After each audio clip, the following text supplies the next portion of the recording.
Are you recording? Yeah. Okay. Bingo. Fantastic. All Hello. right. Let's do it. Let's do it. Go. Okay. Hello and welcome to episode 42 of Webflail. I'm your host, Jack, and today my guest is Ran Segall. I'm sure this man needs no introduction to listeners of Webflow, but for my mum who listens to this podcast, who maybe doesn't know you, Ran is a full stack designer, content creator, and owner of the online Webflow school, Flux Academy. I first came across Ran maybe 5 years ago-ish when I watched one of his daily vlog videos, and I became pretty obsessed. He cycled through Tel Aviv on the way to client meetings, sat in his office explaining the structure of landing pages or sharing behind the scenes of his startup, Prospero. I think I and a lot of people connected with Ran because he was curious, enigmatic, and exceptionally clear at explaining complicated things in a simple manner. This helps to explain the insane success of Flux Academy when it first launched and planted the seed for success to come. Flux eventually became the core focus, and he has now built a team around him for the Academy to be a fully fledged and robust business moving forward. Ran, welcome to the Webflow podcast. Thank you for sharing that. That was insightful in helping me understand who I am. It's always strange to hear people explain what you do, but this was well done. Thank you. I'm very glad because, yeah, I've been watching your videos all day, and I feel like you have changed dramatically as a person since when I first started watching you. So it's quite weird to be telling you how I've experienced the Ran that is sat in front of me today. From your family starting and, balancing family and work. And then more recently, there was the video with Chris Do where you kind of had like this workshop about where you should be spending your time. And I wondered, on reflection of that, was that probably one of the most important conversations you've had in the last, well, maybe in the last few years? I'm not sure. No, but it's so many people feel that way. I think because so many people have that was a lead, I guess, to a lot of people finding out about me, or I don't know, maybe because they like Chris or trust Chris. It a lot of people refer back to that call. It's honestly, to me back then, yeah, it didn't feel that important because it's funny because I was very fixed back then on trying to make my software, startup work. And he was like, maybe you make money from your YouTube stuff. And I'm like, no, YouTube is just for fun. Um, and it's funny how things roll. Yeah, because it did became my life and has changed me from being, and I was very afraid about that change from being a designer to being like a YouTuber. And I was very actually worried about stopping to do client work and just talking about stuff that I don't do anymore because I didn't want to be just that meta person that just talks about stuff and does not do it anymore. But that actually what happened. And now we're kind of like 3 4 years into it, and my fears have been true. I have become that person.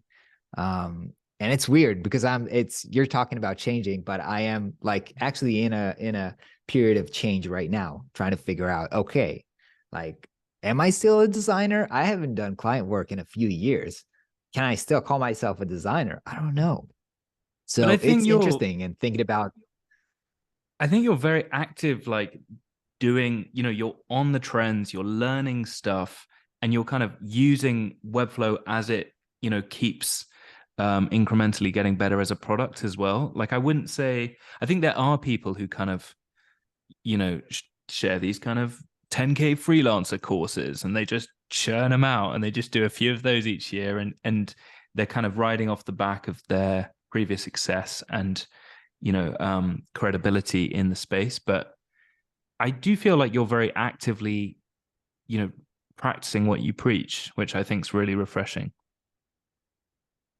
Yes, but to be completely honest, my main Webflow work today is on our website, not on client website. And working with a team today, actually, it's a little bit different. I feel like there are many use cases because Webflow has now developed into a robust tool. Like there's many use cases, and I used to be the solo freelancer working with clients and doing client websites.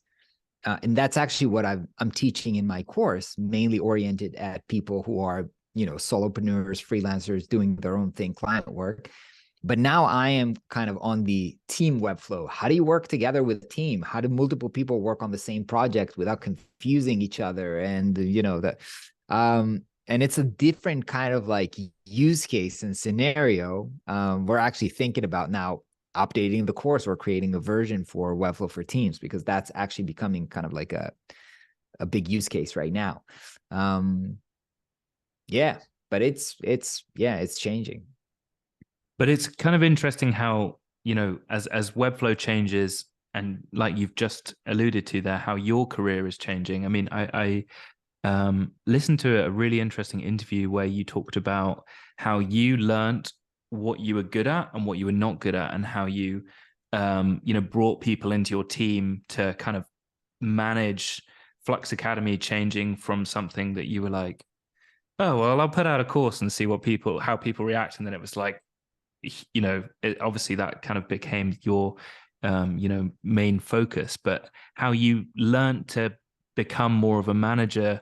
And there's a huge transition that I think you had to make where, a freelancer who works with maybe multiple clients, but ultimately you're kind of the key decision maker in that little world. And then suddenly it's like, your decisions have way broader implications for a business where people have families, and you need to think about taxes. And how has that kind of transition happened for you? And do you look back fondly with the struggles that you've had, or has it been very tedious? I think just like everybody else, I'm figuring things out and I'm growing and developing and changing. Sometimes I'm figuring it out by, ooh, I don't like this. And sometimes I'm like, I actually like this. And sometimes these things change over time. The challenge, I think, right now is that now there are, previously, at least when the YouTube was maybe just for fun, I could experiment on my path of growth and just share things as they happened. But now I have a company and it's like, oh, it's the Webflow teaching company. So it becomes like, it doesn't really matter what Runs is interested in right now and wants to talk about, because maybe the audience and, again, the customers of the company doesn't care about that. They care about Webflow. So it's now, you need to do that. So there might be a gap, I think, between my personal interest and where I am developing it to, and the company. And that's an interesting place to be in, right? To think, right? That those are no longer necessarily the same thing, right? What the company needs and how the company becomes the best, whatever, education company and so forth.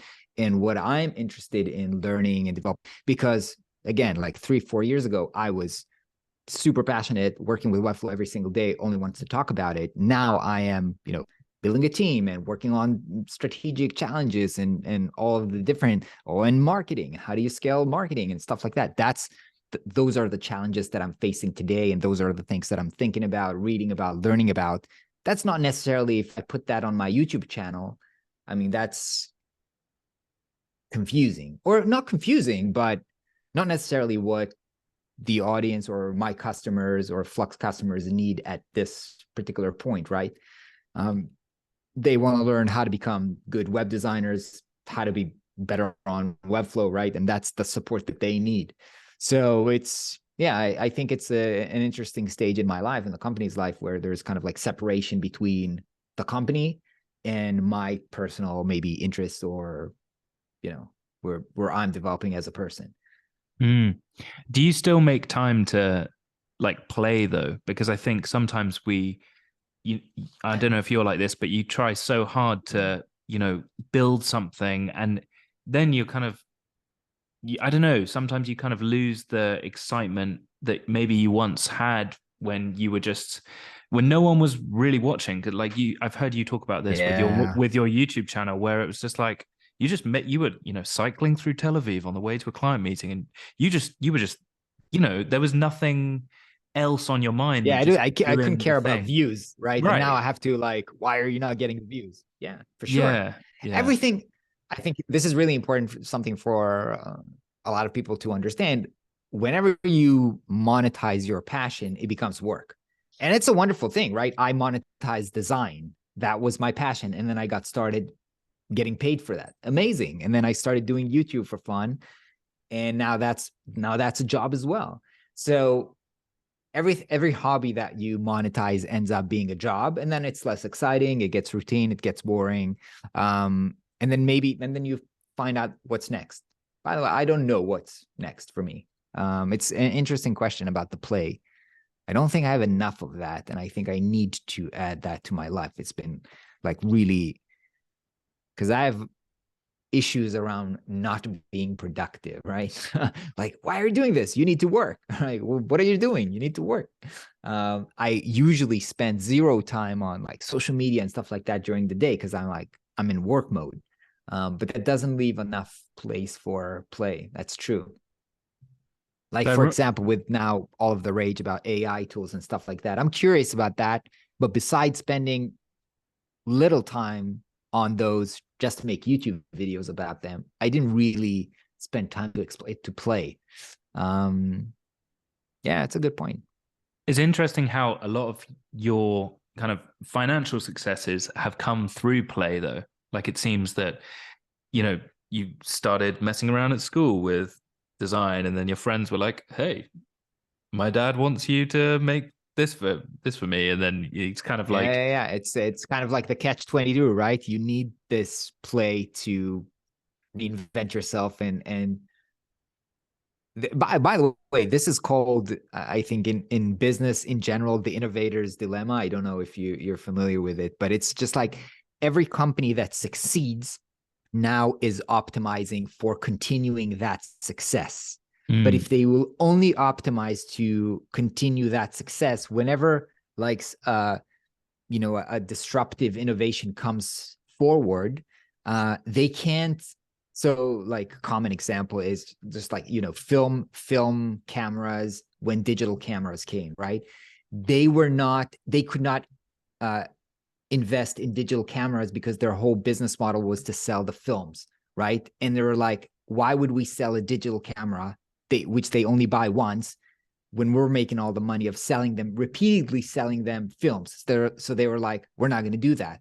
And then a huge company dies because, they're just being blindsided by somebody who did take the new thing. So it's called the innovator's dilemma, because everybody that succeeds doesn't have usually doesn't invest enough in innovating, because they want to keep optimizing what has been working in the past for them. So yeah, it's an interesting. I think I'm perhaps in that position myself right now, where I know what works. I know I can make another course and it will sell a little bit more and stuff like that, and we can increase growing revenue and so forth. But I need to carve out time for innovation. I'm now thinking about how to do this. I'm actually in this spot right now. all right, well, it's interesting that we brought it up today. Yeah. It's those are very weird times. Not weird, but like interesting times for me, because I feel like I'm exactly thinking these thoughts, like whether I need to reinvent myself, do something else, take time off what I'm usually doing. Maybe Yeah. play with AI for a bit. Yeah, maybe this or maybe something else. Yeah. Let's dive into your failures. It's fascinating to kind of learn a bit about where you are, and then we can kind of, think, okay, how did you get there? And, what paths did you take to do that? So you sent me 3 failures. Tell me about failure number 1, not releasing original project files to a client. Yeah. So this was actually the first, I think, paid freelancing gig that I actually did, which was it was a 3D modeling job, weirdly enough. And it was a really big project, huge project. And as the project ended, the client kept asking for reiterations or more stuff. And I was like, that was the scope of the project. This is what we agreed on. And yeah, if you want more work, then, you need to pay me. So eventually he said something along the lines of, you know what, just give me the files. I'll keep working on it myself. And I resisted against that. I felt like, and I think we had some kind of a paper contract that my father put because I was super young. I don't remember if we did address who owns the files, but I was like, no. I own the files. I've never committed to giving you the files. You've paid for the renders. That's what it is. And if you need more work on that project, you got to pay me. That ended up like pretty aggressively. In a sense, like he threatened me, and it was like it got a little bit violent. But at the end of the day, we kind of like, I was like, you know what? I don't want to work with you anymore. Here are the files and so forth. But it was a big failure to me. Number one, it was very scary, and I got into, I don't like confrontations, and that got pretty confrontational. But I think the main takeaway for me was that you cannot force people into working with you, right? You don't want to. Actually, I think we all know this as consumers, where I don't know if it's the cables or the internet or the mobile stuff, where they're like putting you into contracts that you can't move to somebody else or something like that. And we all hate that as consumers, but somehow as designers, and I remember, at least back when I started, which was like 20 years ago, it was all about you own the original files. You do not give them to the client. And so I try to play that, that advice that I got. And I was like, why? Why am I like, he hates me now. I hate him now. We're not going to work together anymore. And like, what did I gain? And I think that in the future kind of led me into the position of we don't need to have any kind of like commitments. Let's start this off. If you're not happy and you want to break out the project halfway, or something like that, or if we're working on long term and kind of a retainer, there's no commitment. Like, as long as it works out for us, that's great. And if it's not working out for us, then let's break it up. And I think that even coming to my future clients with this attitude of, you know what, you don't have to trust me, just see if you like working with me, it's kind of like reduces the risk to them. And it also encourages me to always provide the value and not kind of like maybe rest on my laurels. And I was like, nah, this old client, and I don't need to work very hard. Just always remember that you always need to deliver, and they have the ability to walk away. I think that really changed how I think about client relationships. Yeah. What an amazing lesson to have so young, though. I mean, to, have this experience and then bring that into you, like for that to be your first job, or one of your first jobs, I believe it was, to learn that treating people in the same way that you'd like to be treated as a freelancer. Like, if one of you's not happy, that's okay. Let's just talk about it and let's part ways. It doesn't need to be, a huge deal. It sounds like a really, really important lesson. I think in general, there's a lot of advice, I think, that is adversarial when it comes to client.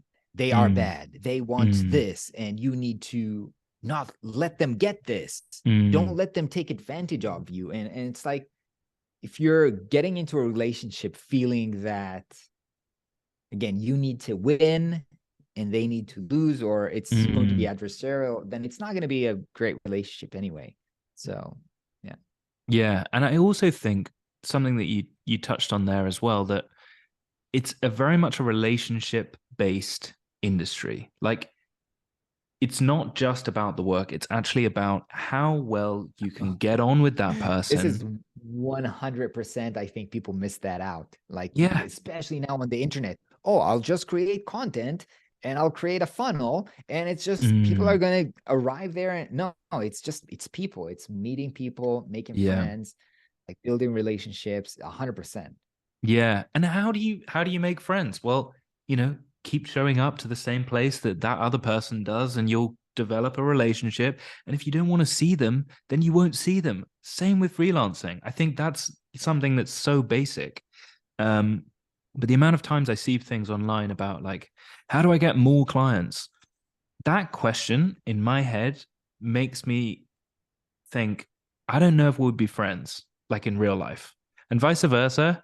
I don't think their clients or anyone that they've worked with previously are maybe, you know, that friendly with them off the back of potentially how that interaction happened. Because if there's like clients generally do need more work, and this is something that you talk about a lot in your videos. So sorry if I'm just parroting back to you what you've taught me, but I just think it's important to highlight this, how it's quite a relationship based industry, and it's important to Relationship based in a long-term play. It's a very long-term play. The problem, not problem, but I think people struggle when a lot of times they're want to make the move very fast, or because of life circumstances, I'm moving, I got laid off, or some situation like this. I'm like, all right, I'm 100% into freelancing and I need a client right now. So there are strategies, right? And we cover that because people do need help finding work right now. But this is short-term strategy, and that's not going to lead to success. Success is, um, relationships over long-term. And it's difficult because today with social media, every post is how I made 6-figure in 3 months. And oh, you're not making $1 million after a year, you loser, right? yeah. So people get that sense of I need to see results very fast. By the way, I'm not saying that I'm free of that as well. We're all seeing these messages and under the stress of comparing ourselves. What? That guy made so much money and I'm not making that much money. I must be a loser. So, and that leads you into being very, very short-term results driven, which is usually not the best thing. And we need to acknowledge that. And yeah, again, I'm not judging. We're all human. We're all greedy. We're all optimizing for the easy way. And on the internet, people are trying to sell you on the easy way, right? Mm. Yeah, it's a lot Yeah. easier to sell a course that says 10K freelancer in 30 days than yeah, something that's like, this is going to be a grind, guys, but I'm just going to teach you some helpful things that I think would be really useful for you in a long-term career Yeah. sense. Like that doesn't maybe sell in the same way. But what you just said there, that comparison is the thief of joy. I think in Twitter sphere, you've got 120 characters to get a message. I think people kind of dilute the nuance of everything in order to have kind of instant feedback or likes or shares and whatever. And I think that can translate into real term thinking for people that are just entering the industry to be like, oh God, I should be charging a 5K client straight away. One thing I would say for anyone that's listening and is like, yeah, Ran, cool. How do you make friends, and how do you kind of get clients over the long term, and what is relationship based businesses and stuff? He's actually done a really amazing video that's on his YouTube channel all about his design career, and you go through in this video basically how you did not get to where you are in 2 years or 3 years or whatever. And people look at the success of Flux Academy and think, I'm just going to make a course. No, like you have spent years and years, like, working in agencies, doing freelance work. You started Prospero, started New School. There's all sorts of experience that you've had, and peaks and troughs that have now led you to where you are. But I think that's just I'm important to going back highlight. again to it doesn't really matter. I mean, it's like everybody knows that to be healthy, you need to eat right and exercise, right? But people are not buying that. Like, hey, how to be successful in 10 years of really hard work. That is not what's going to sell. Mm, And, so people like online cater to what people want, which is how do I get results very, very fast? mm, Um, it's tricky. It's tricky. Because the truth is boring, right? It's like eat well and exercise over a lot of time, right? Work hard over a lot of time. That's why I'm really thinking about this a lot recently, where I feel like if you're in this to make money as a business opportunity, it's going to be difficult. If you're in this because you're passionate, and you would have done that anyway, you'll have the stamina to pull through the difficult times. I'm doing this as part of kind of like exercise to think about like, who is my audience, like who wants to buy the courses and stuff like that. And there are definitely people who are, career switching or thinking about what to do. And, web design looks like a fantastic opportunity. And it is. And by the way, and to be fair, Webflow is a big business opportunity right now, right? You can learn it in a few months and there are projects. So it is tempting and it works for a lot of people. But for specifically maybe freelancing careers or design, it takes more time to learn and hone your craft as a designer. If you don't have that underlying passion to do that thing anyway, then it's going to be very, very difficult. And like everything, it's competitive and it's going to be difficult to win somebody who is passionate. And if you're just like, why don't I see results on day one? There's this idea of the passion matters. It reminds me of there's this book called The Happiness Advantage by a guy called Sean Anker. And he basically talks about how anyone that just loves what they do is instantly going to have, the discipline and perseverance to just keep showing up. And over the long term, it's very hard to beat people who just love what they do. And not saying that you need to beat them, but I just think this idea of like, oh, I can make loads of money making a website for a client thing is quite a dangerous mindset to come into the website design space with. And as someone that I think, was heavily influenced by that kind of, that kind of conversation at the start, to be frank as well. It's funny because for me, it was exactly the other way around. I got into design because I wanted to do design, knowing that you cannot make money as a designer. Like, I remember when I was doing agency work for a very low pay, working my ass off, past midnight and stuff like that, and then got a job in a startup that was like almost 3 times the pay instantly. I was like, oh my God, you can make so much money as a designer. I didn't even know that. And then, I kept scaling and I kept making more money and more. So to me, and that's part of the reason why I started the YouTube channel and I did these annual reports where I shared how much money I make. My reason was I didn't even know this is possible. People have to know. Maybe there are more people like me who are making like minimum wage as designers, and they don't know that it's the money out there and they can level up, they can bring more value, they can charge more. It's like just to open their minds to this possibility. But what ended up happening is the other way where people are like, oh, wait, you can make money doing this? I'll get into it because there's money there, right? And that's the complete opposite motivation, right? Instead of motivating the passionate people, you end up motivating people who might be less passionate. But oh well. But I would say though that like you very, very quickly realize that it's very, it's not like an easy. I think the people that talk about how easy it is to make money through web design, like everything in life, it's harder than you think, and simple things are often. I don't think I've ever said that it was easy. No, sorry, I didn't mean you. I enjoyed doing it, and again, maybe part of the why I made the YouTube was I liked my lifestyle. I was like, people need to see how awesome it is to be a designer and freelancer and walk around and eat lunch with all these random people and fly around to meet clients. That's awesome. Like people should do that. And I wanted to inspire people to do it, right? It's not necessarily easy, but it's like, to me, it's difficult and it's worth it, right? Yeah, definitely. No, I mean, yeah, your videos, I feel like, are a lot truer reflection of what passion can bring from a design career, rather than yeah, maybe going into it for different reasons.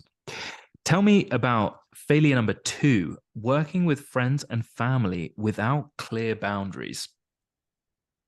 So, um, like a lot of freelancers earlier on, I took projects from the only people who would give me a chance, which is friends and family. Um, but it's usually tricky because the people who hire you, if friends and family hire you, it's usually because, you know, they don't have a budget to actually hire a pro, right? And so you end up doing work for them for something that you feel is like, you know, you're doing them a favor because they're like paying you $100, but they're like, I'm paying this guy, you know, I'm giving him a chance. He should make me happy. And that creates kind of like a tension of, they're disappointed at you. You hate what you're doing for them. You feel like you're busting your ass and not seeing a reward. And you have to do everything they ask you, and it ends up being bad. And so it's really, really bad. So what I learned is that the best thing would be to just clearly say, look, I don't want to, I like you because you're my friends, or because you're my family. I want to help you for free, right? And that kind of positions the project as, hey, I'm just doing you a favor. I'm not doing work for you. And when I'm doing a favor and people know that, you know, hey, I should be working right now with actually paying clients right now, and he's doing me this favor, so I'm not going to bust his balls, right? I'm going to, you know, just be easy on him and stuff like that. And it's easier for me to tell them, no, you know, I can't keep working on this forever because I got real work I need to do. So it helps kind of like set the boundaries.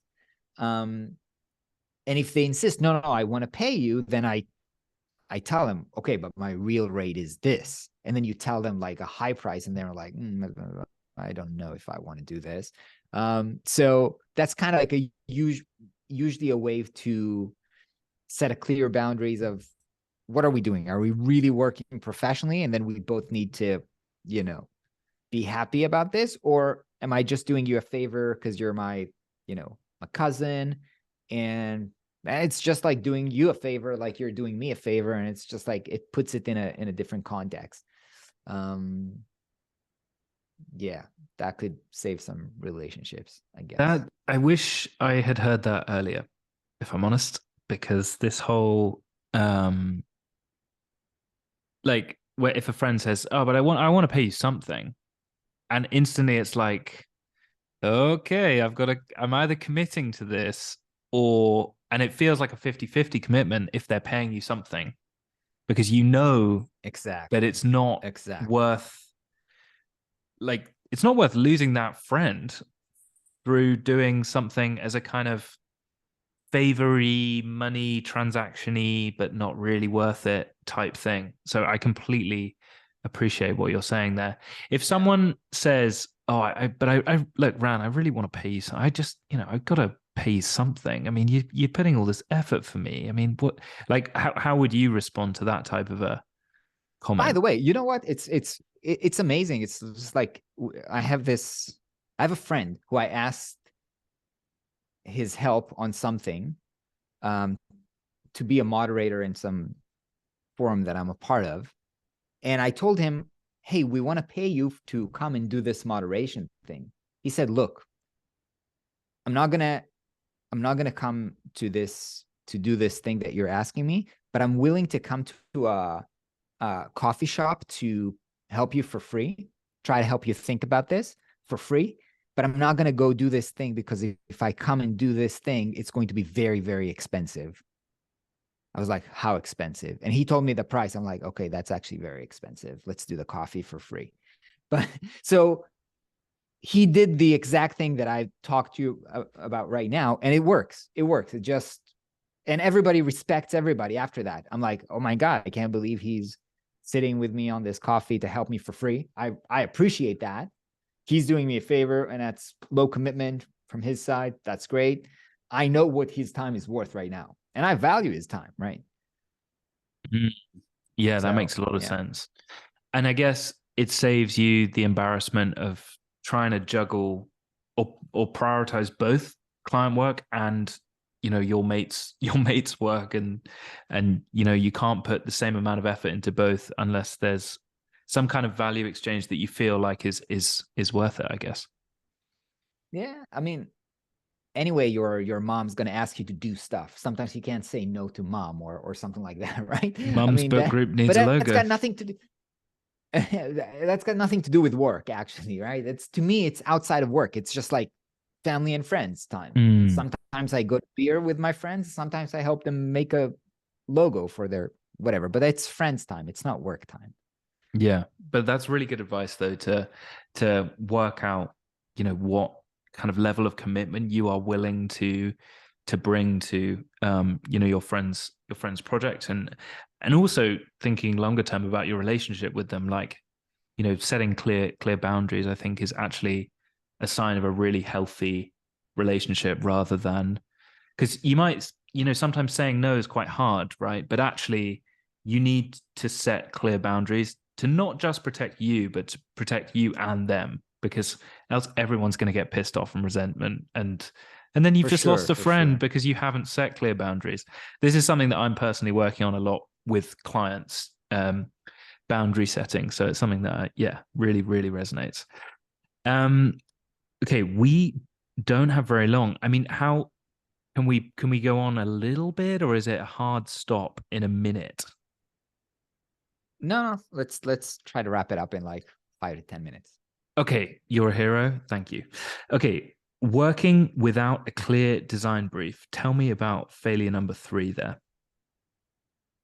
So the last, I think, clear failure, and this is not, I don't know if to call it a personal failure or a company failure, but I was again working with this startup and did not have a clear idea of who it is that we're solving a problem for or what it is. It was just like, we know that we have this opportunity. Let's just do something very, very cool. Um, and we try to do something that is very, very cool for us. Now, I was struggling because, I was reading all of this material about startups and understanding how you need to solve people's problem, and we're trying to design this app, and I was like always asking, but who is this for? It's for everybody. What did they need it for Oh, everything. And I was really frustrated, but again, that was the boss, he's paying, that's what he wants. And I was like doing stuff, and he was like, oh, that's very, very cool. um and I think that, again, I was frustrated but willing to continue because, again, that's the client, you can say. The end of the result was that this project did not work. And when it's time to blame people, then I feel like I got a little bit of the, hey, well, you designed this thing and it's not really good. And I said, okay, but I try to tell you. But I think that, again, it's our responsibility, professional responsibility, to tell our clients, look, this is not going to generate a great result doing this. Sometimes the best thing is to come up with an alternative, right? And just say, here's what you asked for. Because sometimes, not sometimes, at the end of the day, they're paying you, you need to do what they say. But you can also say, here's an alternative. Here's what I think is a better situation or a better solution. Or you can say, you know what? Again, I don't think this is going to work out. And that depends on your situation, right? Back at that situation, for me to quit my job just because, hey, I thought this is not a good design process, probably I wouldn't do that, right? So I'm not saying it's not always possible. But to me, at least, that was a trigger of, you know what? I think I need to move on because I'm not going to be able to do great work here. And you realize that helps you understand what kind of clients or projects you want to work on. Um, if you're going to work with people who are not willing to listen and partner, they're not going to see a success. And then eventually you're not going to see a success because you're not working on successful projects and so forth. So, yeah. Ran, I knew this episode would be gold dust. Okay, I'm just going to say back to you what you just said to me because there was loads and loads of important things. So one thing you said was instead of just pushing pixels, you need to be a little bit more of a consultant. You need to push back and say, look, this is what you're trying to achieve. And I don't think the way we're currently going about it is the best way to do that. Now, I can just do what you say, but here's an alternative. And even by showing them an alternative, actually making something that you can show maybe might illustrate that idea better. And I'm just going to take that idea a little bit further. Corey Moen, who was on Webflail episode 7 or 8, I believe, he talks about showing proof. So he takes this idea further where he actually tests different ideas and says, look, I have got objective proof that people prefer the color of this button than this button or whatever it is, and how that can really help inform the design decisions. But pushing back comes a little bit off the idea we just had there, knowing what boundaries you need to personally have to guide the process effectively and make sure that your client succeeds, but by virtue of that, you succeed, or you might even get blamed by them like it happened to you.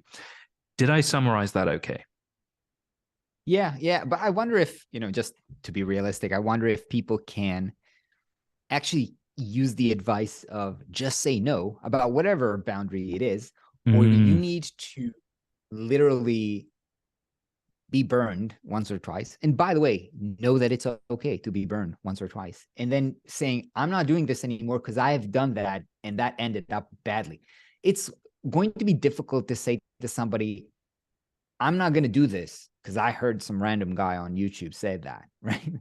So I think it's important for people just to know that it is okay to make these mistakes and failures, and they're going to learn just like we learn. And that's part of the process. And these mistakes usually don't kill you, don't take you out of the game, and just like everybody has them. I think that's the important thing maybe for people listening to this episode is I've had the same mistakes that you're having right now. It's okay. It's normal. Keep at it, Hey, we just swapped roles there. You just went into full Webflail mode, talking about the importance of failure. And I was like trying to riff off, the practical advice that you were giving, but that was amazing.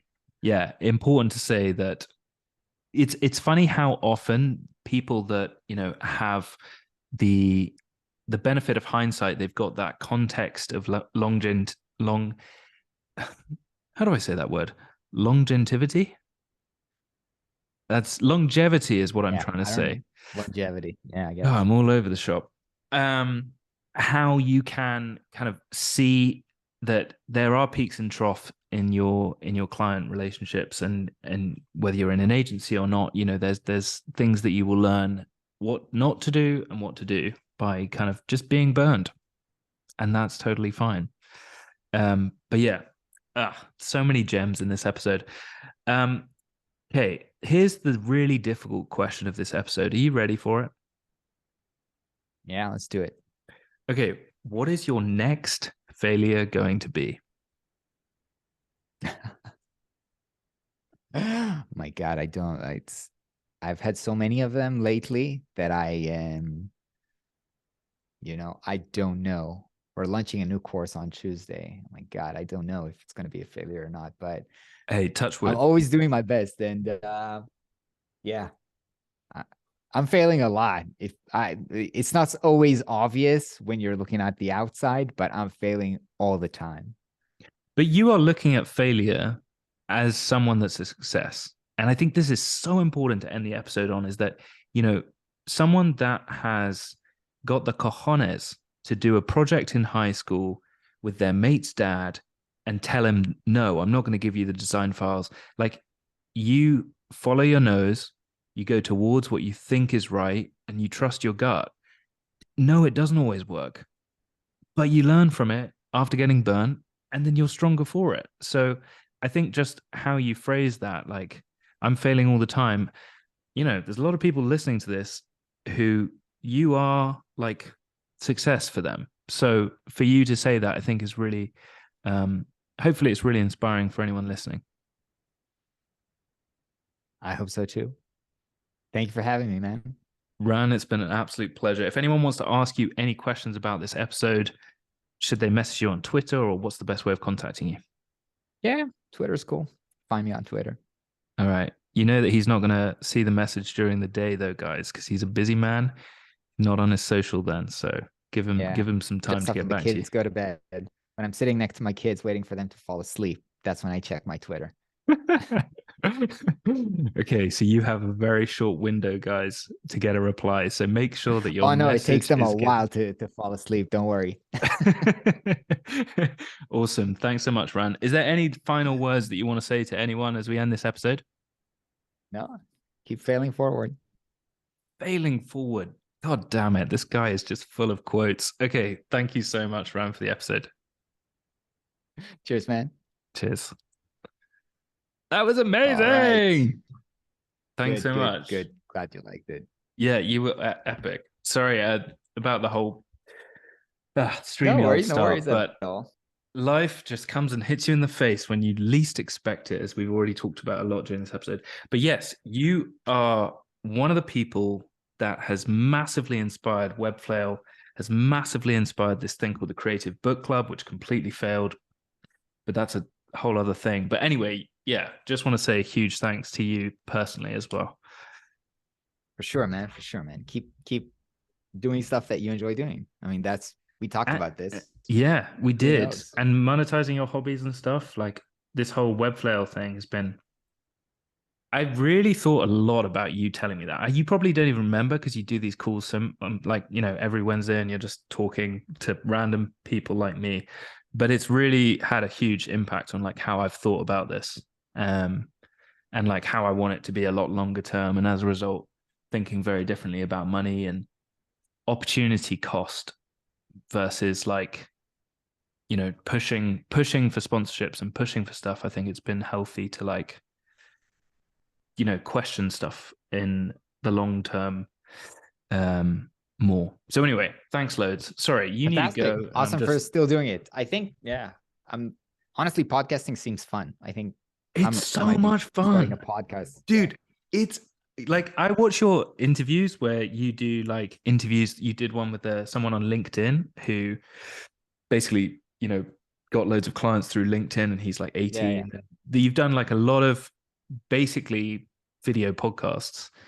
Yeah. I did, by the way, had them on a podcast a while ago, but like 2-3 years ago. But then I stopped. But yeah, I might be bringing it up again. Who knows? I think it's cool to see how excited you get when you talk to someone else, because I think there's things that, like when you do your solo videos, I love just hearing you, but I also love hearing you in the context of like the kind of push and pull that happens when two people talk. Yeah. And I think that I don't know. I think it's really healthy to like that Christo episode, like you and Chris. I know maybe it's a bit annoying because people do bring it up a lot, but I've watched that No, it's not so annoying. many times. Like it's, I don't know. I love that type of thing. And you did one with a designer ages ago. Like you were in his flat, I think, and you were just talking, and it was like a camera, and both of you were sat down here, and it was like live. Anyway, I've watched that one loads as well. It's that I think it's a really interesting format. So I'm encouraging it if you have time and energy and All right. stuff. Noted. Yeah, but you've sounds All like right, you've man. got I too gotta much hit on. it off. Hey, thanks so much, Ran. Cheers. Let me know when the podcast is coming up, and I'll share it. Awesome, will do. Cheers. Bye.